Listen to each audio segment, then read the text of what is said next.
কথা বলি। আমি তো প্রতিদিনই কিছু কথা বলি। সাংবাদিক বন্ধুদেরকেও আমি একটু আমি ইনফর্মাল কথা বলছি। আপনারা এখানে এতগুলো চেয়ার দেন যে লোকেরা এসে একটার পর একটা বসে থাকে, তারপর দিতে হয়। এখন আমাদের পর্যায়ের লোকেরা কি আরেকটা দল ব্রিফিং করছে, আমি কি পাশের চেয়ারে বসাটা সমীচীন হয়? তো এই জন্য তো আমরা দাঁড়িয়ে থাকি না। কমিশনে যখন লাগবে, কমিশনে তো 6 জন থাকে তারা, আর আমরা রাজনৈতিক দলগুলো থেকে কোনো দলে 1, কোনো দলে 2, ম্যাক্সিমাম 3।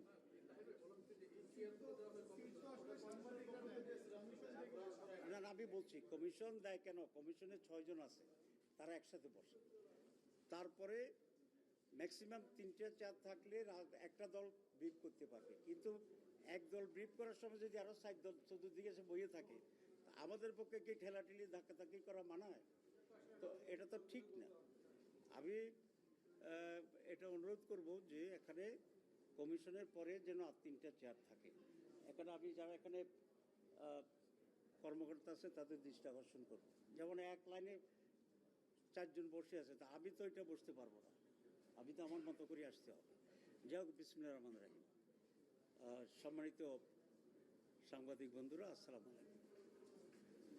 আজকে 2টা বিষয়ের উপরে আলোচনা হয়েছে এবং কোনোটাই কনক্লুড হয়নি।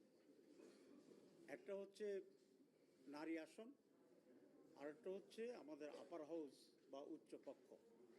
ব্রিফিং তো আপনারা নিশ্চয়ই এতক্ষণ ধরে যারা করেছেন, আপনারা যথেষ্ট ব্রিফিং পেয়েছেন। আমি ব্রিফিংয়ে যাব না, আমি আমাদের স্ট্যান্ডার্ড কথাই বলে দিই। কমিশন দ্বিকক্ষ বিশিষ্ট পার্লামেন্টের ব্যাপারে যে প্রস্তাবনা পেশ করেছিল শুরু থেকেই, সেটা হচ্ছে এটা পিআর সিস্টেম হবে, পিআর অফ দি ভোটার্স, ভোটারদের আনুপাতিক নির্বাচন, যেটা রিপ্রেজেন্টেশন তার ভিতরে হবে। এটা তাদের অরিজিনাল প্রস্তাব ছিল। আমরা এবং কমিশন আজকে যেটা বলেছে, 2/3 বেশি দল এই ব্যাপারে ঐকমত্য পোষণ করে।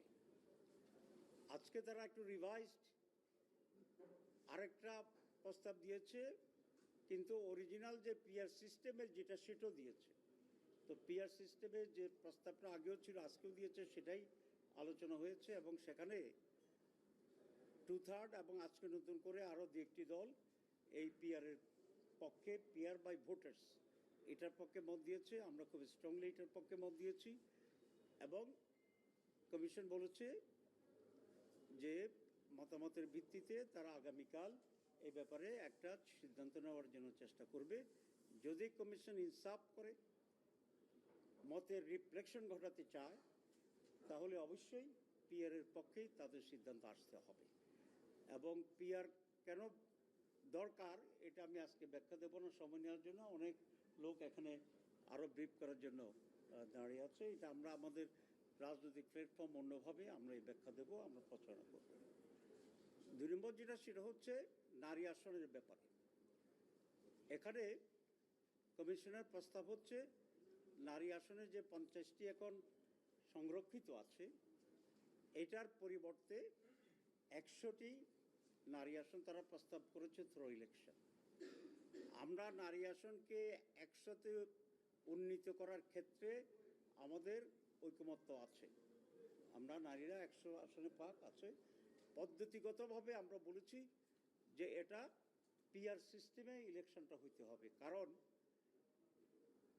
যদি ডাইরেক্ট ইলেকশন হয় তাহলে একজন নারী প্রায় 3টা পুরুষের কনস্টিটিউয়েন্সির ভিতরে তার কনস্টিটিউয়েন্সি তৈরি হবে, যেটা আমাদের সামাজিক প্রেক্ষাপটে আমাদের নারীদের যে অবস্থা আছে সেটা, এবং ধর্মীয় অনুশাসনের প্রতি আমাদের মহিলাদের এখনও যে আসক্তি বা মেনটেন্স করার যে কালচার, এই সব কিছু বিবেচনা করলে 3টি সংসদীয় আসনে একজন মহিলা নির্বাচন করা ডাইরেক্টলি, এটা অলমোস্ট ইম্পসিবল।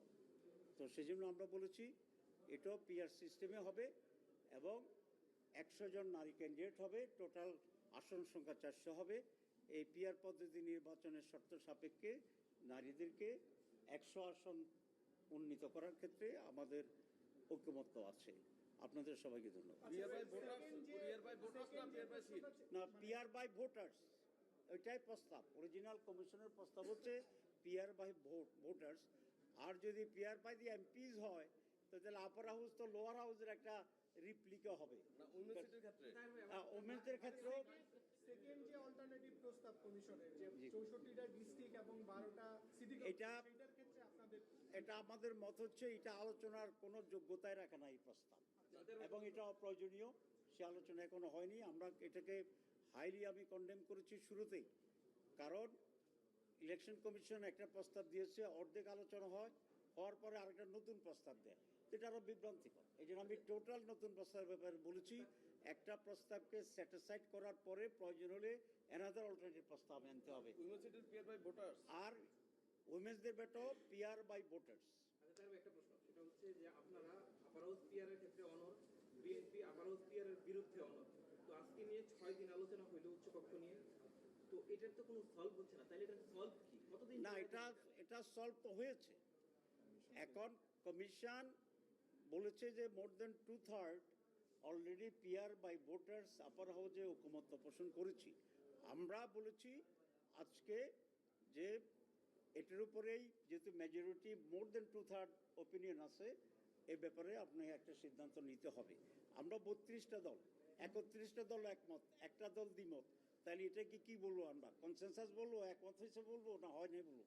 এটা একটা ন্যাচারাল ওয়ার্ল্ড ওয়াইড একটা মানে অ্যাকসেপ্টেবল একটা সিস্টেম তো আছে, তো সেটা দিয়ে বলছে। তারপরেও বিএনপিও এটা বলেছেন যে যেহেতু মেজরিটি আছে, ইলেকশন কমিশন হাউসের মাইন্ড স্টাডি করে একটা সিদ্ধান্ত ঐক্যমত্য কমিশনের উপরে দায়িত্ব দেওয়া হয়েছে, এবং উই আর ভেরি হোপফুল যে এটা অ্যাকসেপ্টেড হয়ে যাবে বলে আমরা আশা করি। আর একটা বিষয়, আপনারা গতকালকে বলেছেন কেয়ারটেকারের প্রধানের নিয়োগ নিয়ে আপনাদের একটা প্রস্তাব রেডি করতেছেন, সেটা যদি একটু জানাতেন। আমরা না, বিএনপিটা জেনেছি। আজকে আমরা কেয়ারটেকারের জন্য নতুন করে প্রস্তাব আমরা দিয়েছি, 2-3টা আমরা অল্টারনেটিভ দিয়েছি।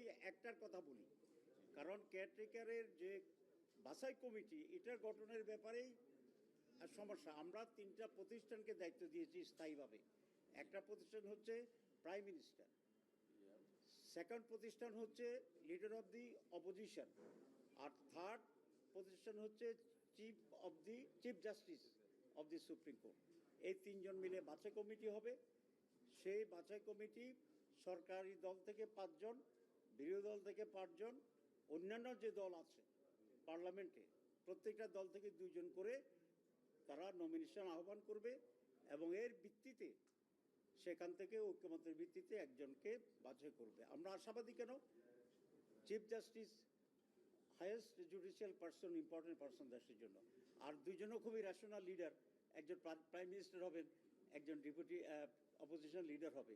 সুতরাং এখানে একটা রেশনাল ডিসিশনের ব্যাপারে যেহেতু আমরা কেয়ারটেকারে যাচ্ছি, এটা ইজিয়ার। তারপরে যদি এটা না হয়, আমরা আরেকটা প্রস্তাব দিছি, সেটা না হয় আরেকটা প্রস্তাব দিছি।